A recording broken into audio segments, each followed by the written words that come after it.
Hello, hi, this is Dr. Bharti Kolla, consultant endocrinologist, Visakhapatnam. మొన్న మధ్య మా ఓపీడీకి ఒక పేషెంట్ వచ్చింది. Maybe 16-17 years old girl. ఆ పాపకు హైపోథైరాయిడిజం ఉంది. వాళ్ళ మదర్ తీసుకొని వచ్చారు. వాళ్ళ మదర్ చెప్పే కంప్లైంట్ ఏంటంటే, మా పాప గోపి 65 తినాలంటుంది, మేము తినివ్వట్లేదు, ఈ పాపకు చెప్తే వెళ్ళడం లేదు.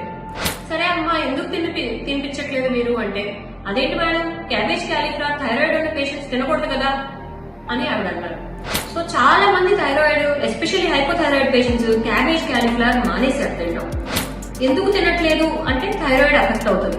ఓకే, నిజానికి యాక్చువల్లీ క్యాబేజ్ క్యాలీఫ్లవర్ తినడం వల్ల దాంట్లో కొన్ని పదార్థాలు ఉంటాయి, దానివల్ల థైరాయిడ్ మెటబాలిజం స్లో అవుతుంది అన్నమాట వాస్తవమే. కానీ అది ఉడకపెట్టుకోకుండా తింటే, అంటే పచ్చిగా తింటే, అది కూడా ఎక్కువ మోతాదులో తింటే అలా అవుతుంది. అంతేగాని మనం పచ్చిగా తినాలంటే తక్కువ మోతాదులో తీసుకోండి, లేదు అంటే కంప్లీట్ గా కుక్ చేసుకుని తీసుకోండి. అంతేగాని క్యాబేజ్ క్యాలీఫ్లవర్ ఆపేయాల్సిన అవసరం ఏమీ లేదు. Okay, bye, take care.